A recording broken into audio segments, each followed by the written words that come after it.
Hello everyone, मी क्षितिजा आठवले यामध्ये तुमचं मनापासून स्वागत करत आहे। तर आज होता संडे आणि संडेचं म्हटलं सकाळची जी काही कामं होती ती पटकन आवरली होती आणि मी आज ब्रेकफास्टला पोहे केले होते।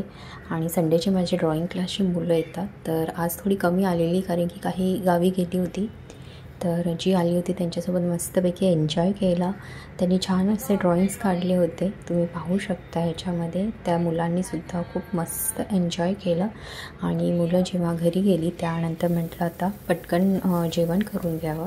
तर घरी जे होते माझ्याकडे फ्रीजमध्ये भाज्या होत्या, तर म्हटलं आज पावभाजीचा बेत करूया।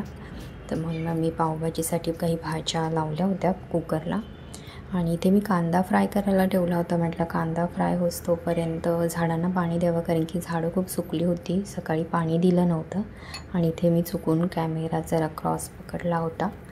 तर पाणी देतोपर्यंत बघितलं माझे कांदा जो आहे तो परतला होता। त्यानंतर टोमॅटो प्युरी आणि आलं लसूण पेस्ट वगैरे टाकली, छान असं टोमॅटो वगैरे फ्राय करून घेतला त्यामध्ये। तर एक तर भरपूर दिवसानंतर आज मी पावभाजी बनवत होते, म्हटलं शॉर्टकट पावभाजी असं पटकन होते आणि एव्हरी टाईम माय फेवरेट आहे म्हणून मग पावभाजी करायचं ठरवलं आणि पटकन होते। सो छान असे मसाले वगैरे पावभाजी मसाले टाकून मस्त हलवून घेतले हिला आणि साईडला मी काही भाज्या स्मॅश करून घेतल्या होत्या तोपर्यंत। तर इथे मी सिमला मिरची टाकायची विसरले होते, तर छान बारीक कापून ठेवली होती सिमला मिरची। त्यानंतर वरतून मी ती सिमला मिरची टाकली आणि मस्तपैकी हलवलं भाजी। मी ते झाकण ठेवून ती भाजी पहिला सिमला मिरची शिजवून घेतली त्यामध्ये आणि नंतर त्यामध्ये स्मॅश केलेले ज्या काही भाज्या होत्या ना त्या मी त्या वरतून टाकल्या आणि त्यामध्ये माझं काय आलं स्मॅशमध्ये ते वाटाणे ना स्मॅश काही झालेच नव्हते।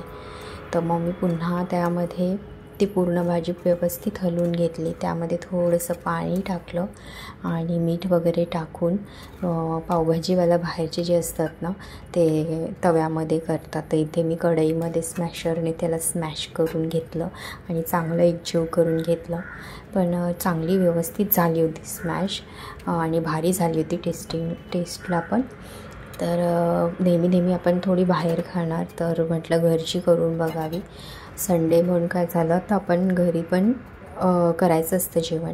सो मी घरी ह्याच्यामध्ये पाहू शकता कढईमध्ये मस्तपैकी स्मॅशरने ती स्मॅश केली, जेवढे वाटाणे होते ना ते सगळे त्याच्यामध्ये स्मॅश केल्याने एकजीव करून घेतली भाजी आणि त्याची टेस्ट पण भारी लागली। ते स्मॅश केल्यानंतर दिसायलासुद्धा मस्त दिसत होती आणि टेस्टी झालेली, बाहेरच्या पावभाजीसारखीच टेस्ट लागत होती ॲक्च्युली।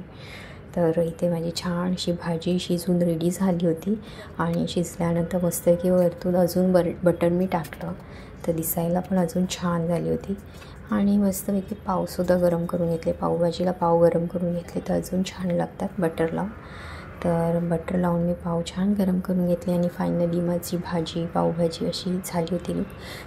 मस्त लंच करून घेतला आणि म्हटलं आता आराम करून घ्यावं। तर जेवण वगैरे कामावरून मी आराम केला आणि माझे मिस्टर गेले होते मायरासामध्ये परफ्यूम घ्यायला, तर त्यांनी माझ्यासाठी परफ्यूम घेऊन आले आणि बघितलं, म्हटलं बघूया त्याचं काय स्मेल कसा आहे वगैरे। तर मी जरा चेक केलं काय स्मेल त्याचा, तर असं मस्त स्ट्रॉंग होता स्मेल, आवडला मला आणि त्यानंतर म्हटलं आता रेस्ट करावी आणि मी थोडंसं झोपले, रेस्ट केलं आणि उठून काय मला जायचं होतं संध्याकाळी बाहेर आणि इथे मी तयारी केली होती।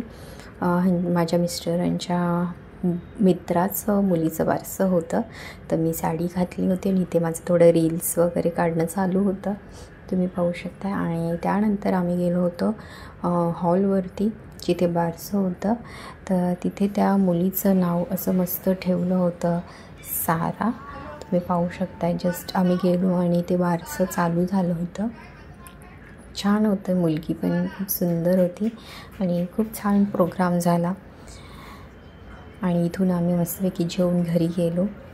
तुम्ही पाहू शकता इथे हॉल असा पूर्णपैकी भरला होता आणि नंतर आम्ही घरी गेलो।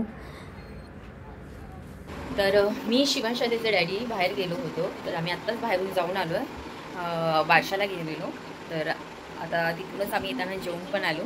तर आजचा दिवस संपला, संडेचा इथेच संपला, खूप छान गेला आजचा दिवस आणि पुन्हा भेटू पुढच्या नवीन व्हिडिओ, तोपर्यंत बाय बाय।